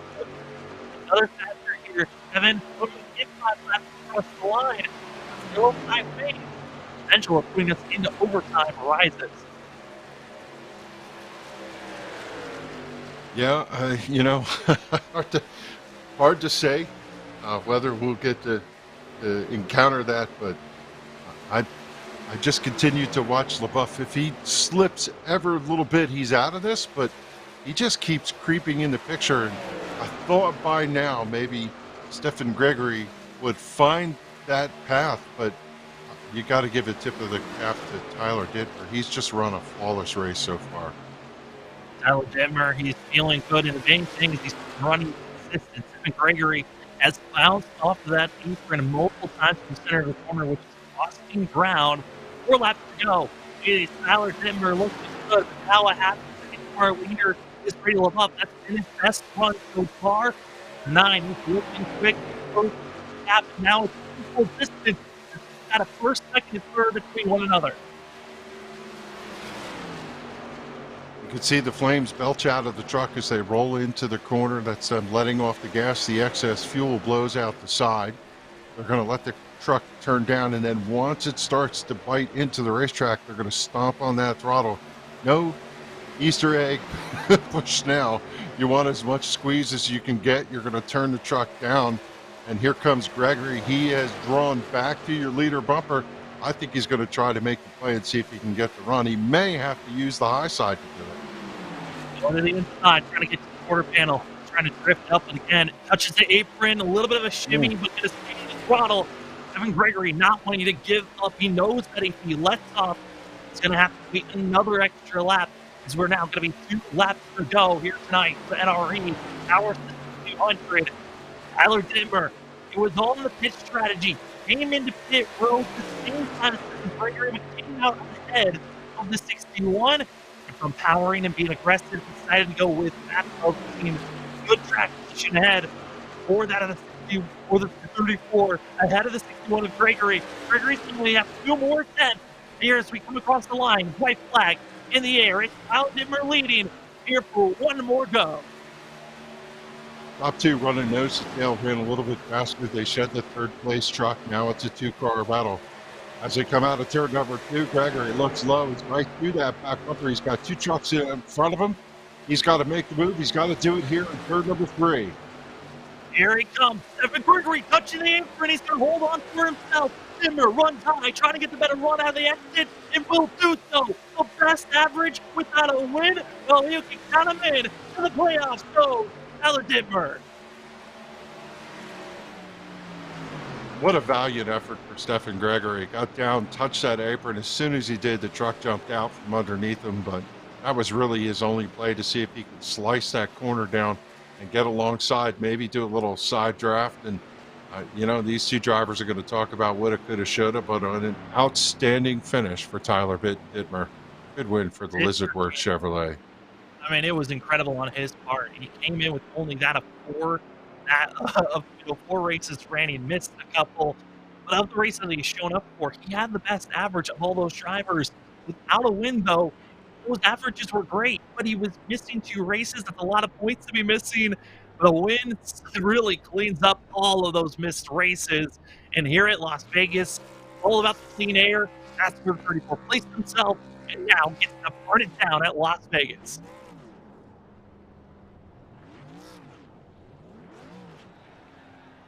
It's just a byproduct of the right management of the race. Run the right strategy from the beginning. Maybe save the truck a little bit. Get yourself out front. Get clean air. You got to play those first 2 stages to put yourself in position for that. And now Tyler Dittmer, with a good pit stop exchange, ended up leapfrogging everybody. He's going to come away with the win here tonight at Las Vegas. And with the win, it allows us to take a look at our unofficial racing results. It's going to be the 34 Tyler Dittmer getting the win. Stephen Gregory going to get the second, with 3rd going to Grady LaBeouf. We'll talk to all 3 of those drivers in our post-race show with Robert Richards, Keith Haney. That of our pole sitter going to be that of Chris Cinnamon in 6th, with Dana Shepard, Stephen Thomas, Roland Meza, and Ted Wade able to come back with a 10th place finish. Justin Lemkin, the 11th place finisher. Zach Adams, good run for him tonight. 12th. The number 1 of Jason Morales had a good run up in the early spot. He settles for 13th. 14th tonight for Devin Painter in the 64. Brandon Bullock, after that spin entering the pit road, recovered to 15th. 16th for Justin Pitts in the 27. 47 of James Morris, 17th. 18th for Brian Abbott, soldiered through with the damaged truck, the 82. 18th tonight. 19th for the Adam Cantwell machine, and it's Dane Hagen rounding out your top 20 in the 39. 21st going to go to Eric Zimmerman, as well as Jose Luis Rivera in 22nd. Adam Newbert in 23rd, with that of Jeffrey Sickles in 24th. Taylor Peacock with that of Zach Hartwick. Jacob Klinkhart, Keith Bradley, Joey Doucette, Logan Quinn going to be finishing out your top 30 and 31st. We're going to be finding ourselves finishing out the rest of the running order with that of Derek Kilgore, Christopher Blanchard, as well as Ed Osborne, Cody Knott, Huck Wigington, that of Matt Rudder, and finishing out your 37 drivers that ran here tonight, it's that of Kyle Hess. As we are going to step aside when we come back, it's our post-race show with our top 3, Tyler Dittmer, Stephen Gregory, and Brady LaBeouf. We'll be back in just a few.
Welcome back, ladies and gentlemen. It's the post-race show for the NASRA Triple M Pulling Truck Series for tonight's race for that of the NRE Power Systems 200 at Las Vegas. We got our top three. We're going to start things off with third place runner Brady LaBeouf in the 9.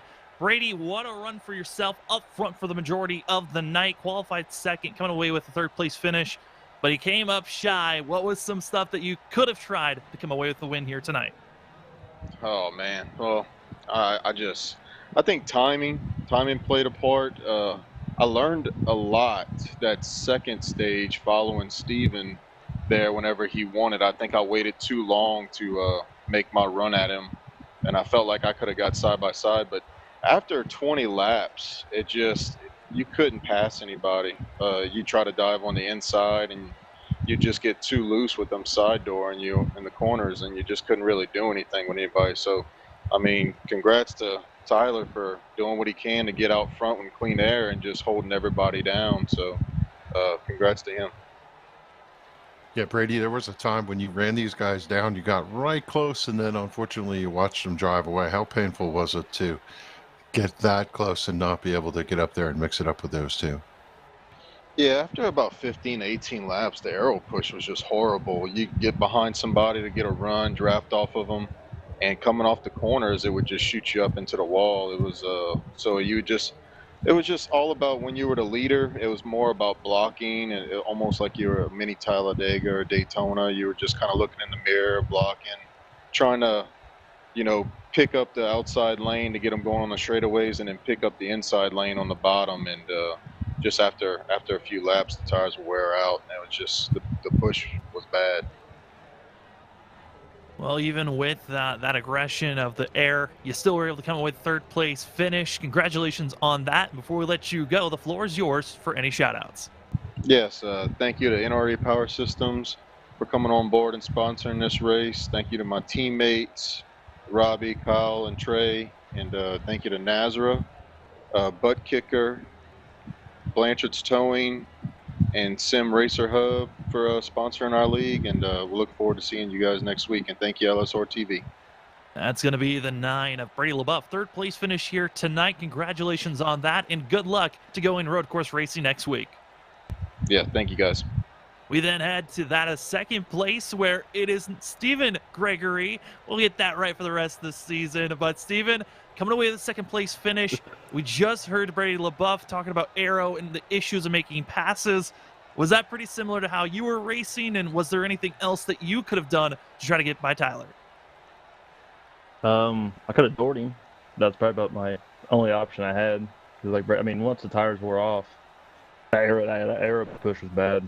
I mean, there's times I could get a run on the bottom of him, but it was either to wreck him and door him, or be clean about it and try to pass him the clean way, which obviously the clean way wasn't the way to do it, but I'm not going to door Tyler or wreck him for a win. I'm just not that way. Yes, Stephen, you led twice tonight. How about the first couple stages and trying to set yourself up in those pit stops? How did that play into getting yourself in position of this, watching the rest of the drivers right around you? Well, at first stage, I knew I had to. I started, I think it was 14th. I knew I had to get up there and at least within the top 5 to even have a chance in that second stage. So, the first pit stop was critical for me because I needed to get up to the front, and I needed to get that track position in order to win the second stage. So, I think the pit stop was the biggest thing, and the track position. If you didn't have track position, then you weren't really going to go anywhere. Well, Steven, still second place finish is a good finish here tonight. And before we let you go, the floor is yours for any shout-outs. Everybody at Straight Cash Money, Taylor, Hunter, even though he wasn't here, he's in Florida.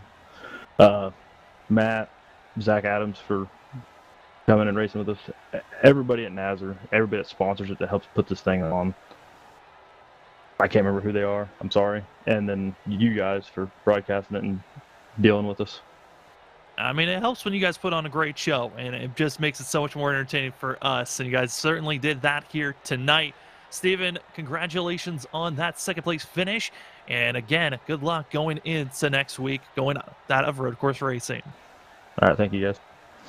As now we head over to our butt kicker victory lane, We go to a driver that missed out on the last couple of races, but still finds a way to get to victory lane. One of the best averages on the finishes. It goes to Tyler Dittmer in the 34. Tyler, congratulations on the win. Talk about that last pit stop and how you were able to get in front of that pack.